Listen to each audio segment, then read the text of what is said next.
అనారోగ్యం, ఉద్యోగం, వ్యాపారం అప్పులతో బాధపడుతున్నారా? వెంటనే జేకేఆర్ గురువు గారికి కాల్ చేసి ఈ వెబినార్ లో జాయిన్ అవ్వండి. నమస్తే, వెల్కమ్ టు సుమన్ టీవీ. ప్రస్తుతం మనతో పాటు motivational speaker and personality development coach Ram మెట్టు గారు ఉన్నారు. వీరితో ఈరోజు కొన్ని విషయాల గురించి మనం డిస్కస్ చేద్దాం. హలో అండి రామ్ గారు, నమస్తే. నమస్తే అండి. సో బయట ఒక పర్సన్ వర్క్ చేయడానికి వెళ్ళినా కానీ ఇంకెక్కడైనా కానీ మామూలుగా మనకి చాలాసార్లు కొన్ని సిచ్యువేషన్స్ అండ్ కొన్ని సందర్భాలు ఎదురవుతూ ఉంటాయి పర్సన్ నుంచి కూడా. అంటే వర్క్ ప్లేస్లో అనుకోండి, కొలీగ్స్ నుంచి, బాసెస్ దగ్గర నుంచి సమ్ సైకాటిక్ బిహేవియర్స్ ఉంటాయి, రూడ్ బిహేవియర్ ఉంటుంది కొన్నిసార్లు. అండ్ స్టూడెంట్స్ అనుకోండి, వాళ్ళ లెక్చరర్స్ నుంచి ఉంటుంది, కో ఫ్రెండ్స్ నుంచి ఉంటుంది. సో వాటన్నిటిని అంటే వాళ్ళు అక్కడ అఫెండ్ అవ్వి వాళ్ళకేం చెప్పలేరు అనమాట. లైక్ ఫేస్ టు ఫేస్ అయితే వాళ్ళు ఫైట్ చేయలేరు. సో స్మార్ట్గా అంటే వాళ్ళు హర్ట్ అవ్వకుండా, మన వర్క్ అనేది మనకి డిస్టర్బ్ అవ్వకుండా అండ్ ఆ బిహేవియర్ మనం తీసుకోకుండా మన హార్ట్కి, సో దాని నుంచి మనం ఎస్కేప్ అయ్యి ఎలా డీల్ చేయొచ్చు ఈ సిచ్యువేషన్ని అని అంటారు. యాక్చువల్లీ చాలా మంది ఏంటంటే ఒక సర్కాస్టిక్ కమెంట్ ఏదైనా పాస్ అయినప్పుడు వాళ్ళ మీద కానివ్వండి, లేకపోతే వాళ్ళకి సంబంధించిన వాళ్ళ మీద ఒక సర్కాస్టిక్ కమెంట్ పాస్ అయినప్పుడు ఓవర్ రియాక్ట్ అయిపోతారు చాలా మంది. Exactly right. So over react అవ్వడం వల్ల ప్రాబ్లం ఏంటంటే, ఈ సర్కాజంకి ఒక రూట్ ఏంటంటే హ్యూమర్ ఈజ్ అసోసియేటెడ్ అనమాట. అంటే చాలా మంది ఏంటంటే ఒక పంచ్ చేయడానికో, లైక్ యూనో పంచ్ కానివ్వండి, ఒక ఫన్నీ ఇన్సిడెంట్ లాగా క్రియేట్ చేయడానికో ఏంటంటే ఇలాంటి సర్కాస్టిక్ కమెంట్స్ అవి పాస్ చేసే ఛాన్సెస్ ఉంటాయి అనమాట. అయితే నిజంగా intention it is to create హ్యూమరా, లేకపోతే పక్కన వాళ్ళని ఉడికించడానికా, లేకపోతే వాళ్ళని కొంచెం ఇజ్జత్ తీయడానికి, అలాంటివి కూడా ఉంటాయి అనమాట ఇంటెన్షన్స్. రైట్. సో ఇంటెన్షన్ ఏంటిదో క్లారిటీ ఉండదు కాబట్టి, అవతల ఇంటెన్షన్ ఏంటిదో క్లారిటీ ఉండదు కాబట్టి, ఫస్ట్ అండ్ ఫార్మోస్ట్ అన్నిటికంటే best way of dealing with it ఏంటంటే ignoring. That is the very first thing అనమాట. ఎవరన్నా సర్కాస్టిక్ కమెంట్ పాస్ చేశారు అని అంటే ఒక సర్కాస్టిక్ నవ్వి వదిలేసేయండి. చేయలేరు. అంటే ఏంటంటే the take it to heart అనమాట. అంటే నువ్వు అంత మాట ఎట్లా అంటావు అది ఇది అనేసి. కానీ ఇక్కడ చూడండి, వాళ్ళంత స్ట్రెయిన్ తీసుకొని వాళ్ళు ఒక పెద్ద డైలాగ్ కొట్టి మిమ్మల్ని ఏదో అన్నారు, మీరు ఒక సర్కాస్టిక్ స్మైల్ ఇట్లా ఇచ్చేసి వదిలేసారు అనుకోండి, యు ఆర్ విన్నర్ అక్కడ. యు ఆర్ ది విన్నర్ అక్కడ. యు వన్ ది గేమ్ అక్కడ. సో ఫస్ట్లీ ఏంటంటే మీరు దాన్ని ఇగ్నోర్ చేసేసేయండి. Like you know that is the best thing. Another strategy, ఇలా దీన్ని డీల్ చేయడానికి ఇంకో స్ట్రాటజీ ఏంటంటే, జనరల్గా ఇలాంటి సర్కాస్టిక్ కమెంట్ పాస్ చేసినప్పుడు మనం దాన్ని తెలివిగా ఎట్లా ట్వీకింగ్ చేయొచ్చు అంటే, వాళ్ళు ఏదో కమెంట్ పాస్ చేశారో దానికి నేను రియాక్ట్ అవ్వకుండా జస్ట్ ఒక 2 seconds ఇలా ఆగి, సారీ వినలేదు ఏమన్నావు అనేసి అన్నారు అనుకోండి. మీరు సారీ వినలేదు ఏమన్నావు అన్నావు, ఆ పంచ్కి ఇంకా పవర్ పోతుంది. వాళ్ళు ఏదో పంచ్ చేశారు అక్కడ, సర్కాస్టిక్ ఏదో అన్నారు, మీరేమో ఏదో ఇట్లా అనుకుంటా సారీ వినలేదు ఇందాక ఏమన్నావు అని మీరు అలా అన్నారు అనుకోండి, వాళ్ళు అది రిపీట్ చేసినా కూడా దానికి పవర్ ఉండదు. So basically in a way ఏంటంటే you have again defeated them. Like that is the second thing. Third thing ఏంటంటే, if you are really offended, అంటే వాళ్ళు అన్న ఒక మాట మీద మీరు నిజంగా అఫెండ్ అయి ఉంటే గనక, బాధాకరంగా ఉంటే గనక మీరు రియాక్ట్ అవ్వకండి, కానీ ఎక్స్ప్లెయిన్ చేయండి వాళ్ళకి. ఏంటంటే, నువ్వు పాస్ చేసిన ఈ కమెంట్స్ నాకు నచ్చలేదు,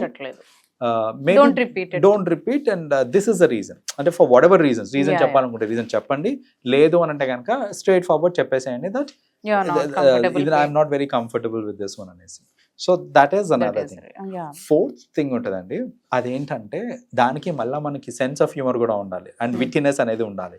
సో ఈ సెన్స్ ఆఫ్ హ్యూమర్ ఇంకా విట్టినెస్ తోటి ఏంటంటే, ఎవరన్నా ఏదన్నా పని చేశారు అని అంటే కనుక ఇమ్మీడియట్ గా అది రివర్స్ పని చేస్తారు. మనం సినిమాలలో చూస్తూ ఉంటాం. అలా వేసినప్పుడు ఏంటంటే again it is kind of win win. నువ్వు వేసావు నేను వేసాను అనేసి. ఇప్పుడు నేను బాధపడొద్దు అంటే నువ్వు కూడా బాధపడద్దు. సో అలా ఏంటంటే మనము ఎవరన్నా పని చేసినప్పుడు దానికి మనకి కేపబిలిటీ ఉంది, లైక్ యూనో ఆ స్పాంటినిటీ ఉంది అంటే కనుక you can give a reverse punch. That it self will help. So this is another way. And finally what I say is, ఇలాంటి సర్కాస్టిక్ కమెంట్స్ కానివ్వండి, అట్లాంటిది ఏది వచ్చినా సరే మీరు రియాక్ట్ అవుతున్నారు అనుకోండి, ఏమవుతుంది అని అంటే you are giving a chance. అంటే అవతల వాళ్ళకి మీరు పవర్ ఇస్తున్నట్టు లెక్క. అంటే నన్ను కంట్రోల్ చేసే పవర్ నీ దగ్గర ఉంది అని మనం ఇచ్చేస్తున్నాం అక్కడ. నువ్వు పని చేస్తున్నావు, నేను రియాక్ట్ అవుతున్నాను అంటే ఐఎమ్ అండర్ యువర్ కంట్రోల్ అనేసి. అలా కంట్రోల్ ఇంకోళ్ళకి ఇచ్చేయకండి. ఇది ఎప్పుడు అవుతుంది అని అంటే ఓన్లీ వెన్ యూ రియాక్ట్. అప్పుడు వాళ్ళు ఏం చేస్తారంటే they will start repeating it quite often. Hmm. So ఒక్కసారికి అయిపోతుంది ఇది.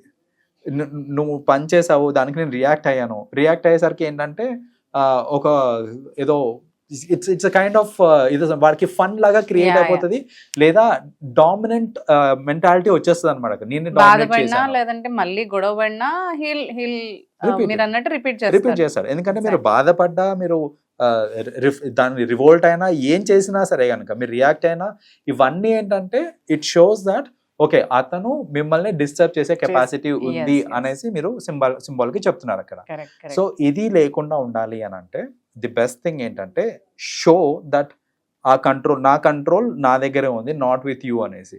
ఫర్ దాట్ రియాక్షన్ అనేది అస్సలు చేయకూడదు. We should never react. చాలాసార్లు ఇలా అవుతూ ఉంటుంది. ఏంటంటే వాళ్ళు ఏదో పని చేశారు, అది నాకు నచ్చలేదు, నేను రియాక్ట్ అయ్యి గొడవ పడ్డం స్టార్ట్ చేశాను. వాళ్ళు ఏంటంటే డిఫెండ్ చేసుకుంటారు. ఏంటంటే అరే అదేదో ఫన్ కోసం అన్నాను అంతే, దానికి ఎంత రియాక్ట్ అవుతావా నువ్వు అనుకుంటా వాళ్ళు స్టార్ట్ చేస్తారు. సో అల్టిమేట్లీ ఏంటంటే మిమ్మల్ని విలన్ చేస్తారు. నేనేదో జోక్గా సరదాగా అన్నాను, వాళ్ళు ఎంత సీరియస్ గా తీసుకునే అవసరం లేదు అసలు దానికి అనేసి అలా పోర్ట్రే చేసేస్తారు. సో ఇంకొకరి ముందు అనవసరంగా మనం నెగటివ్ అవుతాం అక్కడ. అసలు ఇదంతా అన్నెసెసరీ డిస్టర్బెన్సే కదా. మనకి కాంగా ప్రశాంతంగా ఉన్న ఈ మైండ్ ని అనవసరంగా డిస్టర్బ్ చేస్తున్నట్టే కదా. సో ది బెస్ట్ థింగ్ ఏంటంటే మీరు రివోల్ట్ చేయగలిగితే చెయ్యండి, లేదంటే కామ్గా ఉండండి, లేదనంటే నేను ఇందాక చెప్పిన టెక్నిక్స్ లో ఏదో ఒక టెక్నిక్ యూజ్ చేయండి. కానీ ఎట్టి పరిస్థితిలో రియాక్ట్ మాత్రం కాకండి.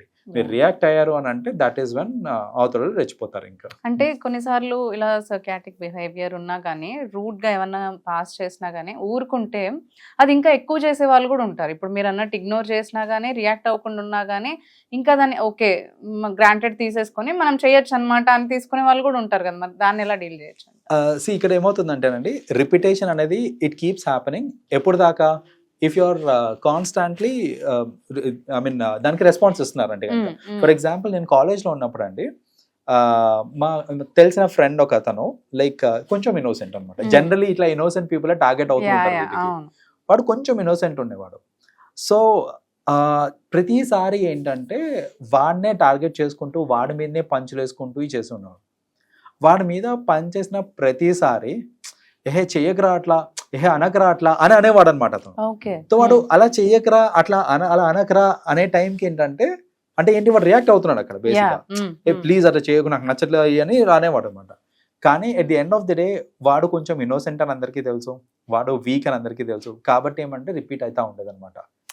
అదే పర్సన్ ఇలా కమెంట్ చేసినప్పుడు వాడు ఏమనుకున్నా కామ్గా ఉన్నాడు అనుకోండి, second time, third time, fourth time, fifth time, but sixth time you will listen. ఎందుకు వేస్ట్ చేసి అడేం రియాక్ట్ అవుతాడు కదా అనేసి చేసేవాడే మానేస్తాడు ఇంకా చెప్పాలంటే. సో కామ్గా ఉన్నప్పుడు ఏంటంటే మీరు అన్నట్టు రిపిటేషన్ అవుతుంది, బట్ దానికి కూడా ఏంటంటే టు అన్ ఎక్స్టెంట్ కొంతవరకు రిపిటేషన్ అవుతుంది. ఓపిక పట్టండి. ఆ తర్వాత ఏంటంటే బై దెమ్సెల్స్ వాళ్ళే స్టాప్ చేస్తారు. బికాస్ మీరు అసలు చలనం లేకుండా ఉన్నారు అంటే నోబడీ కేర్స్ అనమాట. ఇంకా ఎవరు డిస్టర్బ్ కూడా చేయరు మిమ్మల్ని. సో అలా ఏంటంటే మీరు కామ్గా ఉన్నారు అని అంటే అది రిపీట్ అయ్యే ఛాన్స్ ఉంటుంది, బట్ టు అన్ ఎక్స్టెంట్ మాత్రమే అవుతుంది. ఓపిక్గా మీరు నెగ్లెక్ట్ చేస్తూ ఉండండి. ఖచ్చితంగా ఎవరైతే మిమ్మల్ని బులీ చేస్తున్నారో వాళ్ళు they will pacify themselves. Exactly. Thank you so much Ram. Thank you.